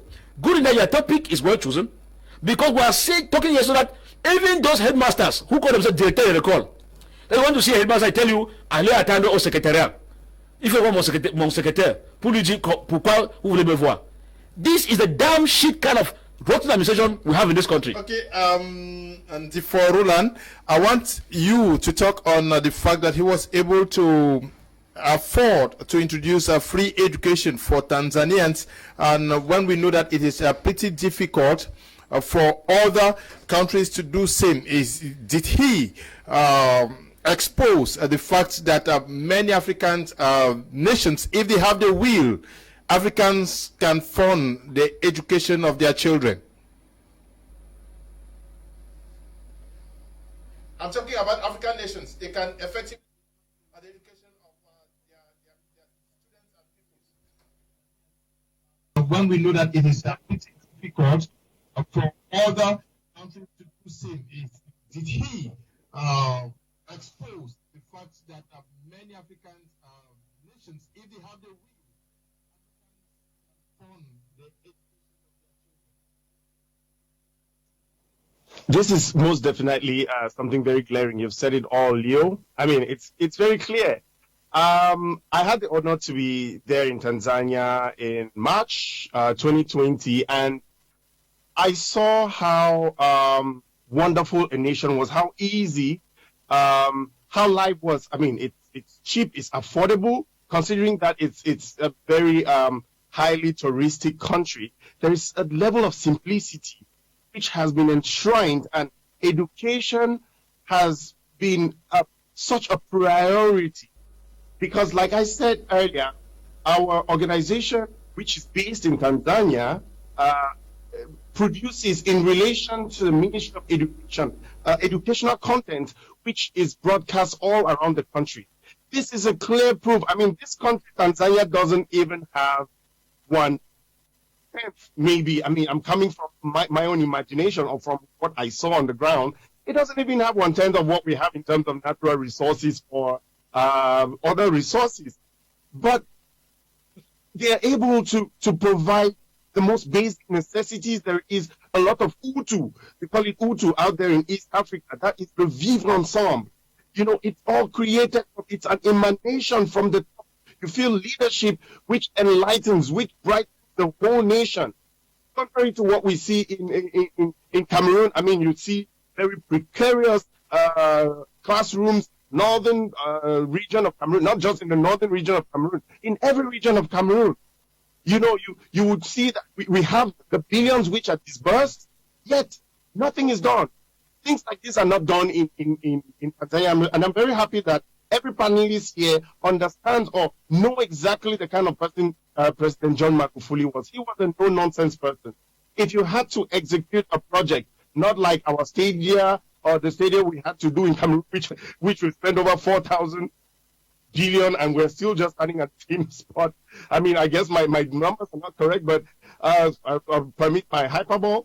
But I mean, it's clear that where there is a will, we can do it. And there's just no will for us out here in West Africa, in Central Africa, and in Francophone Africa, let me say so. So this President Magufuli has been a depiction of what Africa should be, and I think that it's also a necessity. I mean, it's necessary for other African countries, for other citizens of other countries to learn from this president and see how leadership should be, so that we should be able to hold to account our own leadership in our different countries. The fact that he refused visiting European nations without great cause, is that something that we should see our African leaders also emulate? That is also making Africa very beautiful and hospitable for them to stay on, so that others from across the continents could think of coming to spend time with us back here in Africa.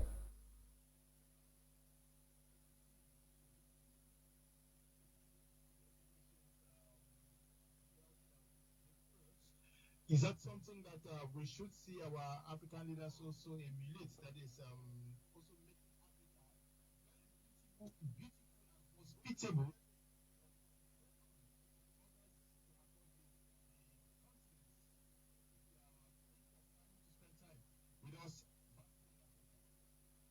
Leo, I'm sorry I didn't get your question. Could you just please repeat it for a second? So we did not find him visit European, Asian, and other nations for no cause. He stayed in Tanzania and other African nations because he took it as a priority to make his nation beautiful, Africa beautiful, so that he can stay back and enjoy Africa.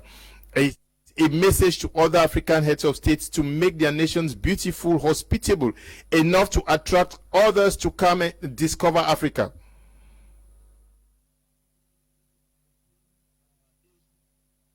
Okay.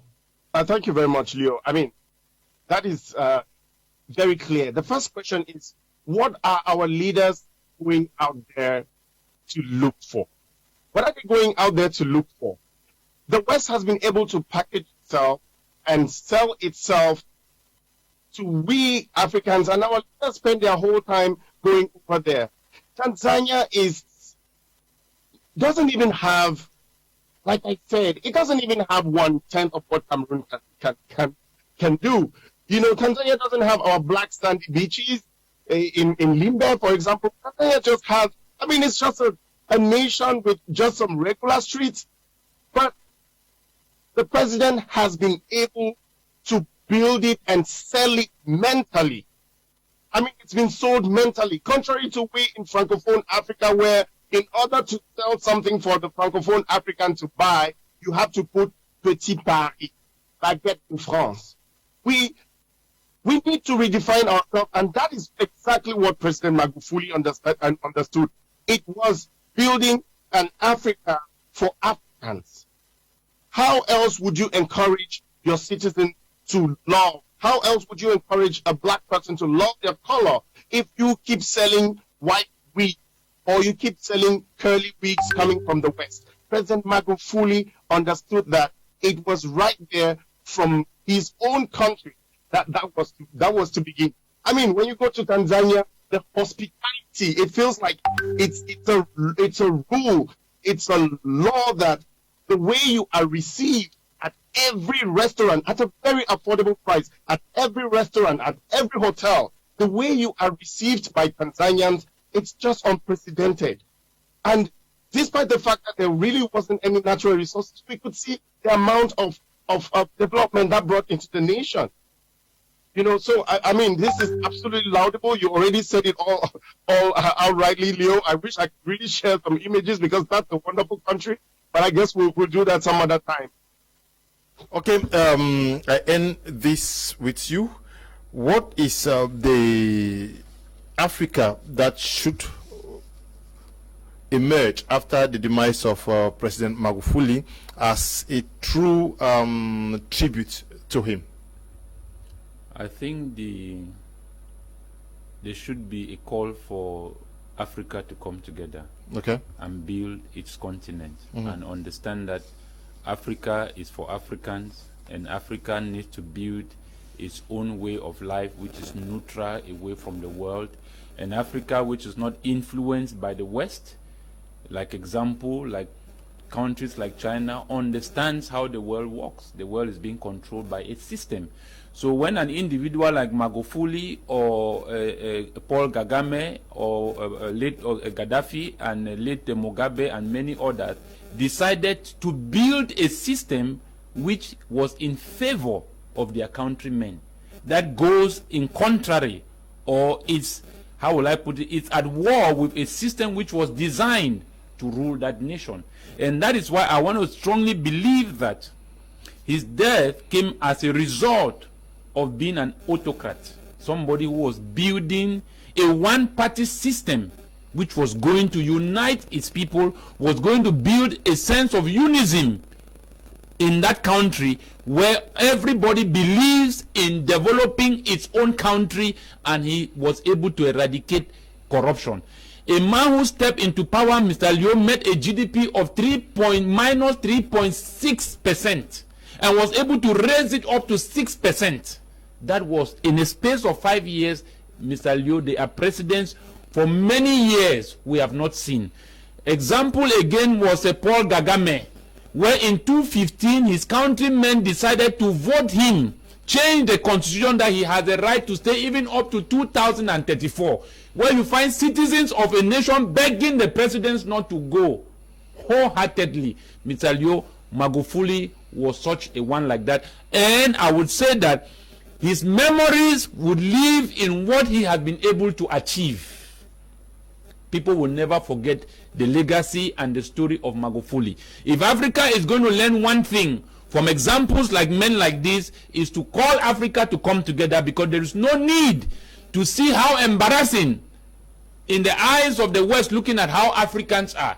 You find our head of states, our administrators, they have to sit down in Africa and wait until the West calls them to come and settle their own problem that they have in Africa. And then they take thousands of flights, miles, kilometers away without consulting neighboring African associations and organizations and individuals that are capable of resolving their own problem. This is only to tell you that the leaders that are going to the West are not going out for the interest of their people, but for their own interest, and to go and negotiate another deal. Because you cannot have a problem and you need to wait for Europe to call you and then you take a plane. We saw here with our head of state when he went to France and he said that the assimilation process did not work. So you come to realize that with this kind of mentality, these are not the kind of leaders, Mr. Leo, we need. We need leaders who, when they have problems, they can close their doors and manage their problems internally. They can sleep overnight and come out with solutions. That is the kind of person that Magufuli was. He was a person who did not open his door to the new system of the West, bringing China into Africa. All their prisoners, overflowed citizens that have flood their prisons and are now shipping them to Africa to come and champion Africa with their government standing behind them, giving Africa loans. What do we need these loans for, Mr. Leo? We don't need this loan. We need Africans to be hardworking. Coming to Cameroon, we have brasserie all over the place opened by France to do what? To intoxicate the minds of the people. Okay. Today in Cameroon, marijuana is banned, alcohol is being legalized. Right up to the age of 12, 13 years old child now drinks alcohol. Mr. Leo, we are not going anywhere. This is a call for Africans to understand that Africa is not a product of the West. We should not be colonized by the internet or by the flow of whatever is coming in from the West, Mr. Leo. We should be able to protect our own systems. It's very important. Let me just 1 minute or so. I will tell you sincerely that Magufuli was a technocrat. Okay. And I said those who are elected, when you are elected for the people, when you are a leader for the people, we need not tell President Pobia that there is Menchum Ford and that whites are leaving Europe to come and take pictures at Menchum Ford. We need not tell President Pobia that there exists Lake Ejagam between Eyumojok and Nigeria, and that he has never visited to see the nature of such a lake, that we have natural site to promote, like you get from Nelson's point, that they sold common Tanzania products. They were not imported products. I mean, every holidays, I move to home. I don't move to home for any other thing. I just need to stay by the side of the fall, and I feel some fresh splashes of water from that fault. And look at the scenery now. Take a photo. Our leaders go abroad. Magufuli reduced a 30-man ministerial squad to 19. I mean, what is the budget? We don't need magic. Annual bed 20th May in Cameroon, tell us the budget for 20th May was 200, 350 million. And this is the road I've given you this year. We need to go by simple mathematics. We don't need to go far. Then we have cancelled 11 February. We have cancelled this. This is what I've given you. This year, 11 February, we'll build a school in Monatele. It costs us 3 million. It is simple mathematics. Coming expenditure down is what Magufuli did. The railway station in Tanzania, Cameroon will need century. I mean, even after 2035, it will not come, because we still hang on with the locomotives. 60 years after independence, my country cannot run the railways that were built in 1961. Imagine that. Kumba has no railway again. Mbanga is not passing. So what are we proud of at the end? We used to select players in the local club. First division league in Cameroon was history. But today, imagine what has become, or what we call the football league in Cameroon. People are not even interested. Who is playing where, which players are local, we don't even know. There is evil in the nation, and we need to strip them down. People should learn that we can do it in Africa. Not going to medical trips, take continental hotel and spend taxpayers' money, which you don't even contribute a franc. A lot of Cameroonians go through hell.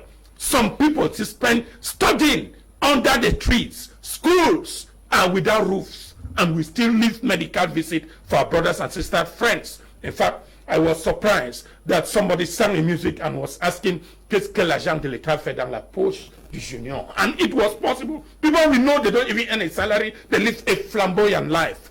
We have to question them. How much is your allowance? Where do you work? Who even asks that?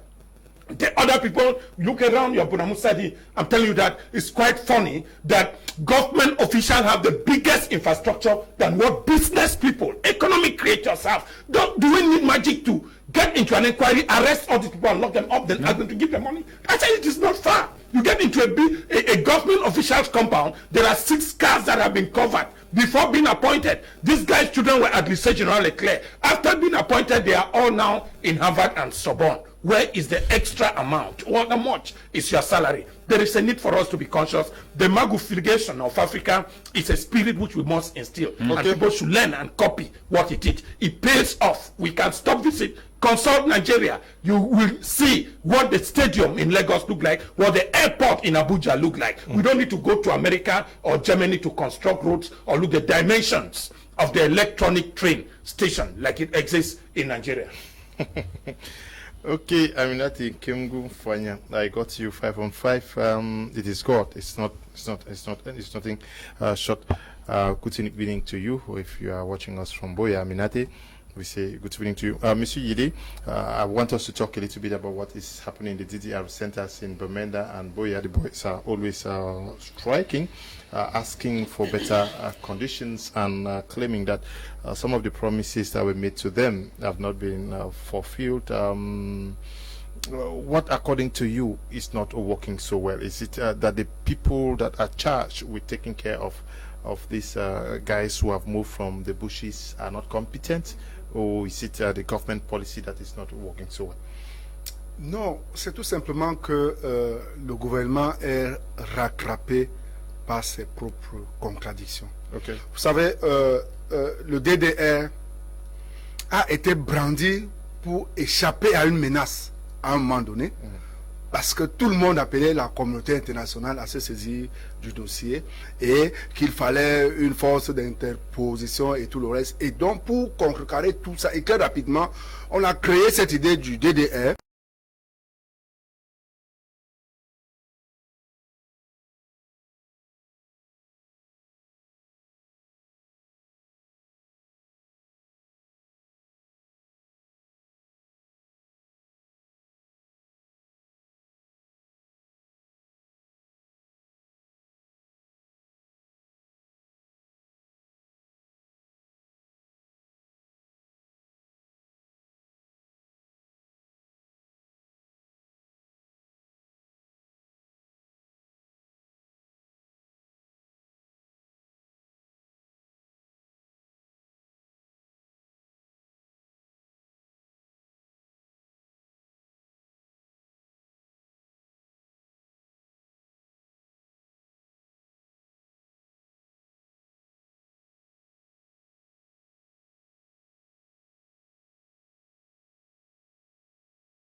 À présent, aucun responsable n'a tenu un langage sincère pour dire, écoutez, on s'est engagé, on a dit, mais voyez-vous, on n'avait pas encore la possibilité, c'est maintenant que nous sommes en train de travailler. C'est toujours un langage de duperie, de tromperie, de démagogie qui ne nous rend pas service. Notre pays, aujourd'hui, dans des circonstances assez difficiles, les gens ont besoin d'être mis en confiance. Les gens ont besoin de faire confiance à l'État. Tout le monde décrit le comportement de l'État central.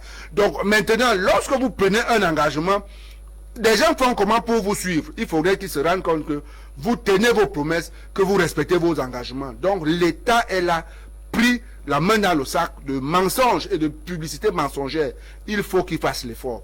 Il a commencé à faire cet effort, il faut qu'il continue. Et ceux qui sont en charge de l'encadrement de ces jeunes qui sont sortis de brousse doivent savoir que c'est des jeunes délicats. Entre leur moment, leur état actuel et le retour en brousse, il y a juste un pas. Il suffit qu'ils se fâchent, il suffit qu'ils se rendent compte qu'ils ont perdu leur temps pour rentrer en brousse. C'est ce qu'on ne souhaite pas, hein? Ce que personne ne souhaite. Donc nous voulons que les responsables aillent jusqu'au bout, qu'ils travaillent, qu'ils fassent tout et tout. C'est un challenge, c'est un défi. Le retour de la paix va commencer par la réinsertion de nos jeunes frères, de nos enfants qui ont accepté de revenir dans la vie normale.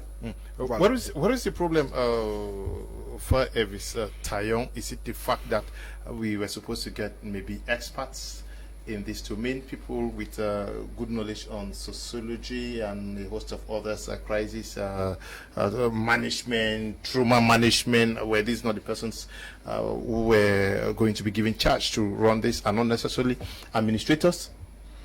Well, you know that in Cameroon everything is politics. And that's why the people in Yaoundé think that when you take a central committee member of the CPDM and put it anywhere, he can deliver the goods. It has failed them. And it's still failing them. So in a nutshell, you realize that the main problem here is that the second step was taken before the first. I had given them lectures, for those of them who are there in Yaoundé, about conflict resolutions. I had educated them on at what time the DDR was supposed to come in. But since as the people who like what we call cosmetic solutions, they hurriedly put in place this one without being ready, without the parameters of its functioning being put in place. We have necessary experts, not as psychologists, to be there. The technical, those who are the technical experts, those who were specialists in security and whatever, and integration, all of that, they are not really put in place. So I start asking. I told some of these guys sometimes they are clowns. Clowns of the first order. When you see somebody who has been in the bush, at first he was a bike rider who could get 2.5 per day. Now he goes to the bush, and he can make 2 million just by picking up somebody and getting a ransom. And then you bring him to DDR and you tell him he will start rearing chickens. You tell him he will rear pig. And the pig will take about 8-9 months before they start. And when they said they have to even share, it's not even his pig, it is their pig. So it's their pig. So you can't get to realize that even those who work on the concept did not do it well at all. Now I said this sometimes. Since the Yaoundé is stubborn, we always talk and they don't want to take, because even for them to take simple ideas from the people they formatted from their own school, they cannot do it. Now look at it, Mr. Leo.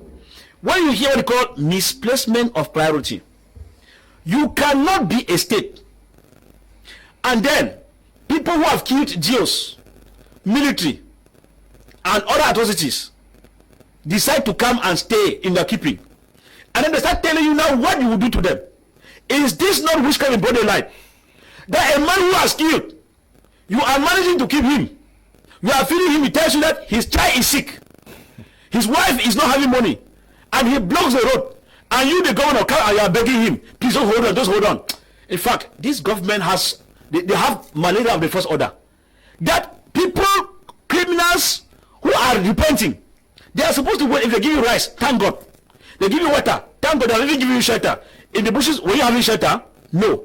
And now you block the road and government is begging for you to understand with them. I see something wrong with this Cameroon. I think there is an evil.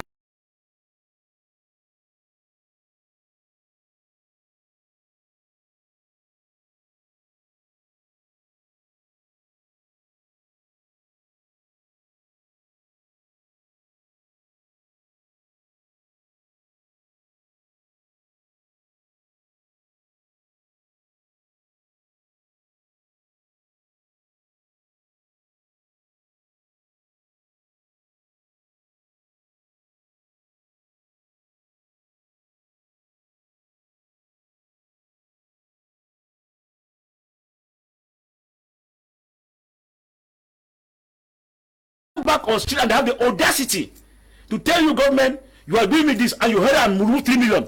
You come and give her, please calm down, calm down. Something is wrong with this nation. Okay, yes. Yes, the issue is the Cameroon government has a common malaise that most often will make decisions without even making a thorough synthesis of how it operates and how it works. Cameroonians were not asking for all these things. There are things we call them cosmetics or perishable solutions to answer to the Anglophone crisis. Okay. One thing remains, a sincere and inclusive dialogue which Cameroonians demand the government.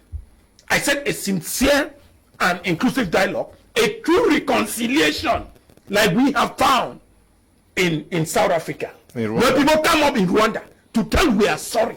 It is just enough. Remove everybody arrested during the crisis and go into dialogue. Send back your military to the barracks. I'm telling you that the thing will work like magic. All this thing would end. Why keep people somewhere? Bilingualism Commission has gone so silent now. Even see translation of public offices, you cannot even understand. All these things were created to handle a problem. This was not the solution. The moment I said when you are sick and the right recipe, the right drug is not given, you are always sick. That is what the problem is. Why talk about this armament center? Create a center where we are going to negotiate on daily basis. That's what happened in South Africa. Negotiation was not for a day. Not when you define I start on the 4th and finish on the 8th and negotiation has ended. That is not dialogue. Dialogue is a continuous process. Like we started with the consortium. It is not going, we have 18 points. Yes, we are moving. There is the next point. Knowing we were on 18. If it takes us to 30, we continue dissecting. Because we are solving Cameroonian problems.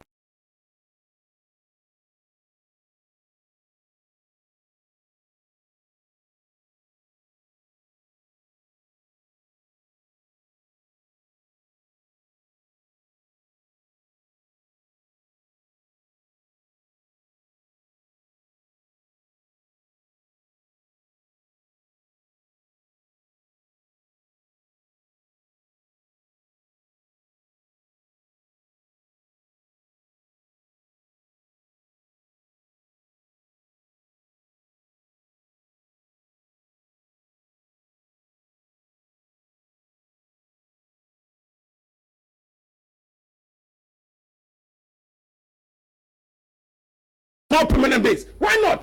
In places like South Africa, a lot, and even Rwanda, a lot of those who claim they are military, or it was a decision even in Cote d'Ivoire, they were back taken to the military. All that recruitment you are doing of 5,000 members in staff, take those boys in this armament center, train them and put them in the army. What changes? A true reconciliation goes with these things. Not putting people there. You are recruiting people. You have armies, those who have fought already, have experience in gun shooting. Which one will be more easier in training? If a country is risen up and is capable of managing, people should not be sitting in this armament center. Those boys should know already that they are in the verge of being integrated into the state army, and they are already in their military barracks taking their training. How many of them are even there? How many are we recruiting? Yes, we know on the recruitment side, envelopes are passing. Put my child, don't put the other. I need 3 years, go here. But with this one, it will be difficult for envelopes to pass. There are a lot of this solution. Disarmament was a center created, one still, to maneuver state budget and appoint the same people who created the problem. The whole thing comes back to having a good political will. The good will is not there. That's the simple truth. Cameroonians love to use problems and create opportunities to create money and make businesses out of those problems. You see, this DDR which was created, it was not intended to truly integrate these children. That will is not there. Because if you have the good political will, the first thing you do is to call an all-inclusive dialogue. Because you want to solve a problem. This is a problem that belongs to a people from this common origin in the same country. They will close their door and say, okay, let's all come. I keep asking, when we have a problem here, we having the MPs in UK, we have US, we have Europe, we have Canada. Whenever have the government turned back to the chiefs? When we have common problems in our villages, where do the people take the problems to? They take them to the palace to be resolved. Why is it that when the government have problems, they only reduce the chiefs or some of the elites and elders, capable people of solving problems, Mr. Leo, with very great experience, they reduce them to auxiliaries. You see, this DDR, I would liken them to be like, do not forget that there are some government politicians that have interest in this DDR, opposing each other. What you see in Nigeria, in Zamfara, where the adoption of 300 and how many students Mr. Leo, those boys who are committing those atrocities are separatist fighters who are disgruntled with the government that made promises. We will do that, we will do this, we will do that, and finally did not do it, and then they resulted with other members in the government, colluded and built a military that is fighting. Why is it that all the areas they are targeting, Mr. Leo, they are all places that will make news? They don't go to private banks. They only touch areas that will draw the attention and show how weak the government, because they are hitting back a message on the government that you promise us this, you are not giving us, and we are going to make sure that we draw you down. This, at the end of the day, these boys, Mr. Leo, will become like the bandits in Nigeria. Soon they will build another union out of this. They now begin to build out weapons, and there will be government officials sponsoring them, because there are people who are also not happy. Same government officials are not happy with what the government is doing, Mr. Leo. So it comes back to what decisions are we going to take to we have built all kinds of committee, special consulators, regional how will I put it, regional councillors, all kinds, but the problems are only increasing. So at the end of the day, we don't need all of this, and that's why when we're talking about Magufuli, what does Tanzania have? It just takes a good political will. Dubai has nothing, only sunlight. Look at how they have been able to transform Dubai. But we have sunlight here in Douala where you cannot even come out for 5 minutes. You can fall, collapse, you can even collapse. So you come to realize that at every point of leadership, it comes back to how much. We cited a case here of Eric Kinge. Good political will is what we need. We don't need leaders who are coming there to create parties, protect themselves and protect a system. We need individuals with inspiration who can represent the voice of the people and give the people what they need. Okay. How do you represent the people, Mr. Liu? You get up there. All decisions you take. When there's a problem, you call the West. Is it the West that puts you into power? Is it the West that, are you the one serving the West, or are you representing the West? You are representing a common people.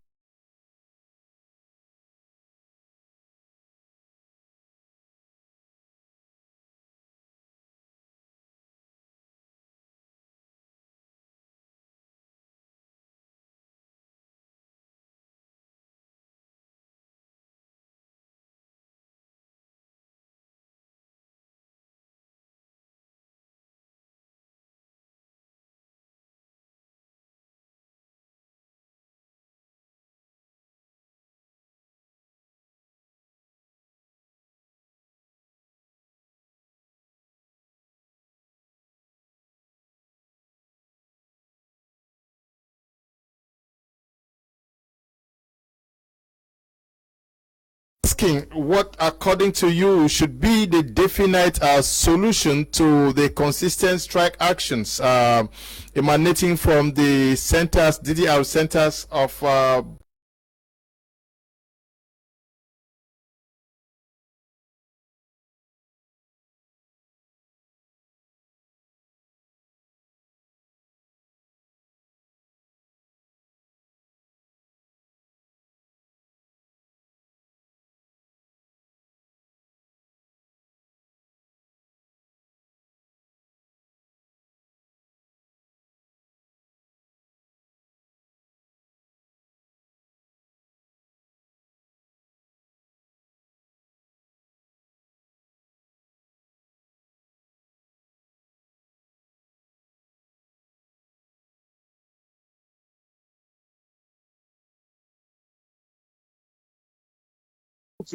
to bring in, trying to get them to drop weapons. So you cannot treat them that way. If that's the mentality we go with, then we are not going to succeed in trying to get them into the centers. Else you get the first, and then the rest you're trying to get bushes will never come.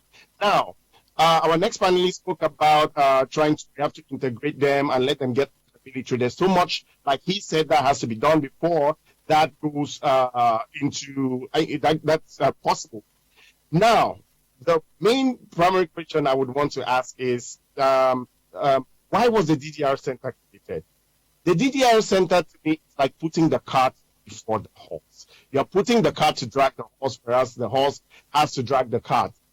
There are so many prerequisites to do before that center is created in the first place. There is a war that's going on in the region. What has been requested is inclusive dialogue, and nobody has called for that dialogue. Nobody has called for the dialogue. I mean, let's be very honest about this thing. Mr. Kangaroo to definitely testify about this. Nobody has called for the dialogue. So what are we doing? So what's the plan? Right here in this country where I'm found, I know somebody who was with the PU, for example, who quit under a program called Pascal that's coordinated by Professor Patrice Ganang of the United States of America. Those are people of the other side quitting as well. That's military people quitting. Do we say that the war is ending because the military is quitting and also some boys are being pulled out from the bushes? No, these are absolutely cosmetic situations. So when we even ask the question to know what should we do to curb these strike actions around the DDR center, the question should be, what is the aim of the DDR center in the first place? Now, if I want to think or project onto why there are even some of these strikes, firstly, Cameroon is a very repressive nation, which means that if at any given point in time people are even given a little freedom to express themselves, we have to be suspicious. Who is giving that freedom? So I would want to think that there is a wartime economy that is fueled by these guys being around the DDR center. Of course, there is a director that's running this place with a very huge budget, and it's of his interest, as usual, as Cameroonian, because patriotism doesn't exist without its power. It's in his interest to have these boys go out in the street, which is kind of a blackmail to the powers that be. Oh, you guys need to spend more money down here. You know that even with the money, you can't do anything because these boys are still not ready to be integrated anywhere, contrary to what the second panelist before now said. Sorry, I don't have anything. I have just Mr. Kangaroo. They are not ready to be integrated.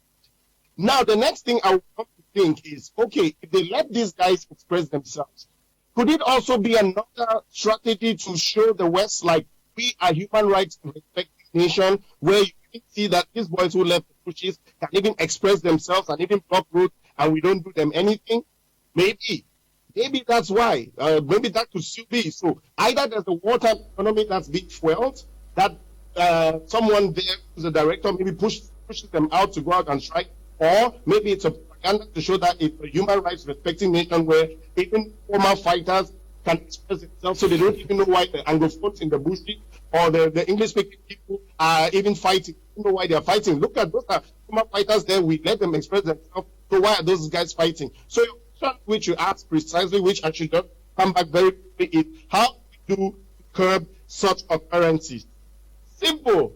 Organize dialogue, all-inclusive dialogue. Everyone, even the diaspora, let everyone come and because the DDR center is putting the cart before a horse. That is an absolute cosmetic solution that's going to nowhere apart from putting money in private pocket. Okay. Thank you. Then, before we are out of time, we have to end the program at this juncture, just to see that the first batch of those who went to that center, some of them, or if not all of them, the first batch are working with Camtel. If I'm not mistaken, they were actually given opportunity to start working.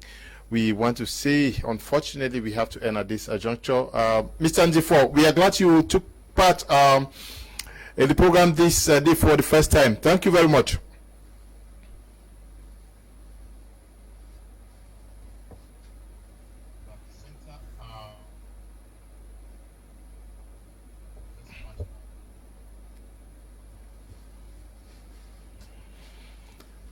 Okay, Atem Ebako, thank you for coming.